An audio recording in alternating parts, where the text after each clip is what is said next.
Hey everybody, Adam Savage, and I'm standing next to my friend Stephen Lane from Prop Store. How are you? Very good, thanks, Adam. How you doing, dude?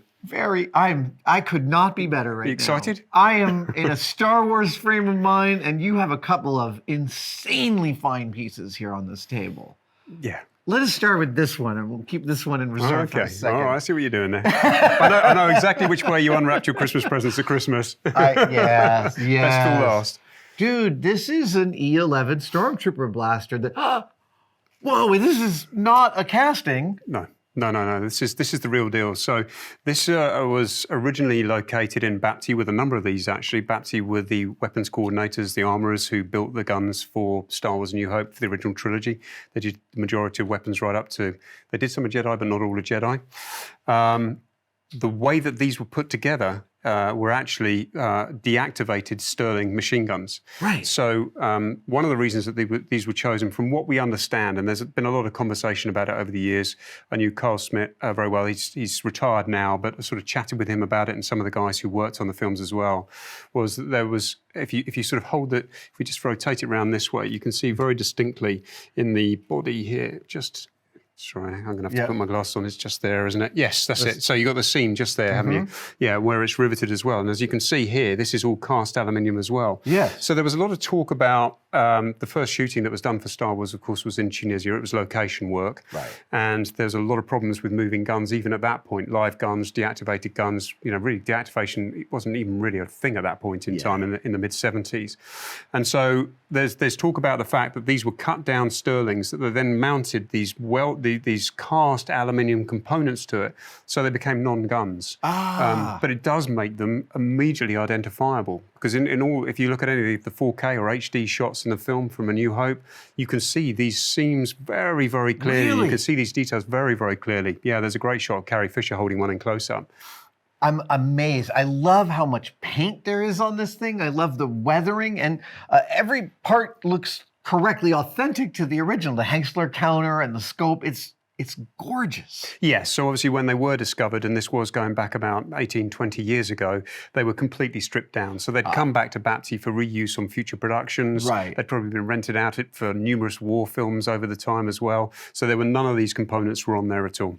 Well, it's also worth talking about how intense the restrictions on firearms are here in the UK. And companies like Bapti and Simon Atherton, those guys, there's not a ton of companies handling guns, and those that do handle them for like every production ever. Yes, yeah, it's a very, very small group of individuals who have a huge amount of compliance to deal with, a lot of legalities as well. Yeah. And in fact, that circle has probably shrunk over the last few years. Simon, of course, is now retired. Yeah. I think Josh Scotto has taken, over with a lot of his work, but it's not like that's a growing pool of people. It's just that much smaller, really, because of the legalities. It's an incredible piece, given all that. Also, I want to point out we've got some T-Track here up on the front, and said T-Track, maybe not the exact same grade, was used on the handle of Luke's lightsaber. Yes, those pieces there. I love those commonalities between the props, the way in which the Star Wars pieces all talk to each other. Absolutely. Yeah, and I think that's what makes them so grounded, isn't it? There's just this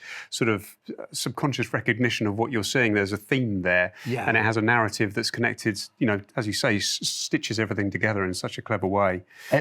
Go ahead. And I think isn't that like half of a binocular? Is that right? Oh, Isn't it like a tank binocular? So that's one half of it or something like that? I think you could be right. I don't know enough about this gun to answer that. Okay. I know. This is not one of my high areas of expertise. Yeah, sure. So, I mean, for clarity then, if you're looking at this from an auction perspective, the replica components are the T-strips. They are this here, the brass bar that you have on the top, and then if you pivot it around, the Hengstler box, the counter box on the side here, and then these two Greeblies here as well. But then from production made aluminum castings, the correct grip, correct back. Yes, and then this whole section here would have been a live Sterling machine gun originally, way back in the day. Yeah, absolutely. It's an insane piece. And when I make stuff for myself, I'm always looking for a certain experience. I picked this up and I felt like a stormtrooper was going to come out of the wall and take it from me. It feels like 100% real. It does. Yeah, I love that. Oh, what a great piece. Okay, that was the one that was just amazing. Wait, how did this go? We'll pop it down there. Okay, let's lean it down there for a second. There we go. All right, that's the one that's just simply amazing. This one is mind-blowing. Oh, yeah. Tell me Yes. about this beautiful thing. Well, I mean, this is without question the helmet you've been looking for, Adam. You know it. Oh, come on. Somebody had to say it. Somebody was going to say it, all right? I got in there first. We rolled Perfect it out. segue. Everybody's done it.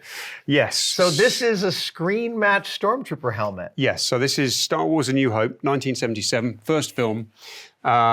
Incredibly exciting, this particular helmet. I mean, it's rare to get screen-matched helmets from A New Hope. There's only What a I couple know, of them. that's incredibly rare. For those of you who aren't really familiar with Stormtrooper costumes and Stormtrooper helmets from the first film, there was only about 60 of them made in total, I believe. This is actually designated a Sand Trooper. Now, we know that because of the costume that it was on rather than the detailing on the helmet. Sand Trooper costumes are slightly different. They have a different configuration on the chest. They have a different knee section as well. So of the 60 that were made, there were only 6 that were made up as Sand Troopers. Those were the first 6 that went out to Tunisia for filming on location. So just that alone makes it incredibly rare. But this is the helmet that he's one of the group of troopers standing at Mos Eisley Spaceport, stopping Obi-Wan Kenobi, Luke Skywalker, coming in to the town and saying, you know, what's going on here? What do you got in the back of your land speeder there? And of course, Obi-Wan Kenobi uses his Jedi mind trick on this guy. It says, go on, you These say are it. not the droids you're looking for. And this guy says, move along. Carry on. Oh Move my along. God, move along. This is the move This along is helmet. Move Along. Yeah. Okay. Yeah. I have a connection to Move Along Dude. Because Move Along Dude is an acting teacher in Marin County, California. And he came in and spent several days teaching me and Jamie how to walk like each other. Oh, really? He gave us instruction on how each other walk. This was when we were doing silicone masks. Could I impersonate Jamie and could he impersonate me? Right. So we had high quality silicone masks made, but we needed some physical training. And the guy that trained us is an acting teacher whose big credit in the past was Move Along. So he was the voice or the actor? The voice. He was the voice, Yes. right? Because inside the helmet, if you turn turn it around to camera, and I think it's in this side here, it's actually got Harding. I think it's got Reg Harding inscribed. I think just in the back. Oh yeah, here. look, it says Harding. Wow, Yeah. just scratched into the paint. Yes, so we think that this is an uncredited stunt guy who wore this, obviously, on the film. He was Reg Harding. I think it says Harding in there. Wow. And then if we roll it back up around again, so a couple of replica components on here, replacement components on here. The lenses have always been missing, so those are replacements. You know, it's just the green acetate, and then the ears are also have been replaced as well, but they've been cast off an original as well. So the detail on those is absolutely as you'd expect it to be. Oh, they fit perfectly. They do, and the colour of the weathering on it it's been a really great job. But it's screen matched. So I mean, the details that we're looking at to screen match it are there's some of the paint runs that are on it. There's some cracks in the helmet as well. And the positioning of the brow, which is quite unusual as well. It's just sort of sitting a bit unusual position there. None of them are ever quite right. No, absolutely. That's why we love them, isn't it? They're just so organic, aren't they? It's really true. And, none of this clocked to me when I was 10 years old. I just saw the bad guys and I bought the whole thing, hook, line, and sinker. Yeah. Looking at this, like, there's several coats of paint on here. Many. Yeah. Well, they had a lot of problems, didn't they, with painting these? Because, I mean, you can actually see the paint runs in the paint because they couldn't get the paint to stick to it.